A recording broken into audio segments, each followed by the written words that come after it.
Neste comunicado, né, 3 pontos que eles colocaram ali importantes. Num deles foi colocado ali, introduzido um parágrafo que alertou exatamente sobre o distanciamento das expectativas de inflação nestes horizontes mais longos, inclusive, e a conjuntura ali particularmente incerta neste âmbito fiscal.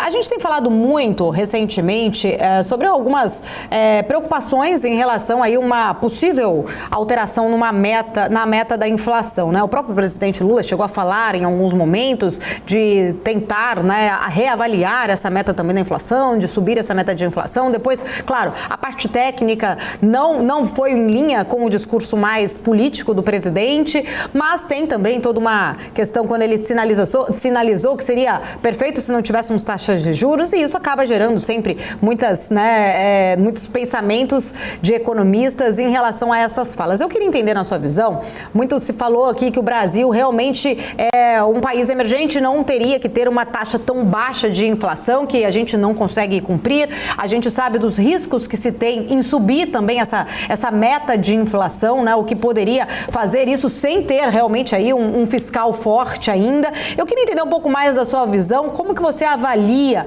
né, exatamente a nossa meta de inflação e quais as consequências, né, de possivelmente se mudar ou elevar essa meta de inflação. Eu acho que a discussão de alterar a meta de inflação, eu acho ela legítima, eu só não acho que seja o momento. No momento que você tem essa dúvida com relação ao fiscal, se você incorpora um aumento da meta de inflação nesse momento, eu acho que você vai trazer mais malefícios do que benefícios para a economia, porque isso será incorporado também nas expectativas e uma série de outros preços que acabam impactando a inflação. Então, eu não acho a discussão ruim.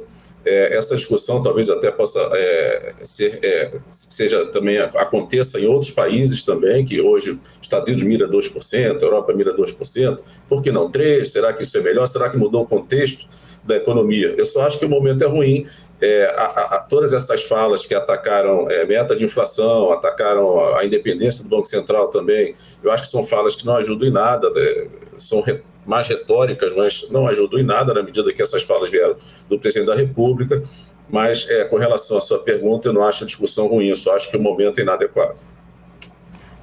Acho que esse é um ponto muito importante, né, que você traz em relação ao tempo, né, o tempo exato, né, das mudanças, do quanto ela é importante se obedecer e enxergar aí numa visão 360 do que precisa ser feito, mas no momento certo.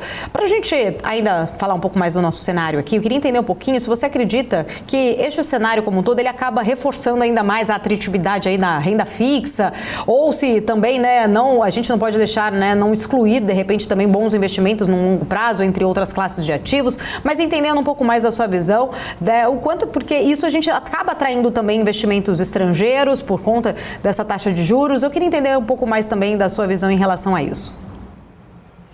Não resta dúvida que a renda fixa com esse tipo de juros é um grande atrativo e muito investimento já deve estar migrando de renda variável para renda fixa. Isso tudo já era esperado. Quando o Banco Central começou a elevar as taxas de juros de forma muito rápida, de um ano para cá, se não me engano, saiu de 2 para 13,75%. A renda fixa, é claro, e um juro real muito elevado, que é o que importa para a renda fixa, não o nominal, mas o real. Eu acho que isso estava bastante claro. Por outro lado, eu não tenho dúvida nenhuma também que investimentos de longo prazo devem fazer parte da carteira dos investidores, sobretudo no mercado de capitais. O que a gente precisa realmente é que todos tenham a tranquilidade que eles vão investir no mercado de capitais, que são onde esse mercado é devidamente regulado, onde as empresas são auditadas de forma correta e também geridas de forma correta e eficiente. Nós tivemos um problema recentemente com uma grande empresa, que é a Casas Americanas, que parece todos estão falando de uma fraude contábil, não se sabe exatamente o que aconteceu. Isso impacta muito também o mercado de capitais, porque muitos investidores novos que migraram para a Bolsa podem ficar um pouco receosos e ir para a renda fixa. É uma decisão muito fácil de ser tomada. Mas não resta dúvida nenhuma que você tem uma visão de curto prazo, porque esse juro a gente espera que não fique aí para sempre, esse juro real tão alto, e que, de novo, as pessoas voltem a migrar para investimentos, por exemplo, em empresas. Mas eu acho que, de uma certa forma, como sempre, a melhor estratégia é o mix.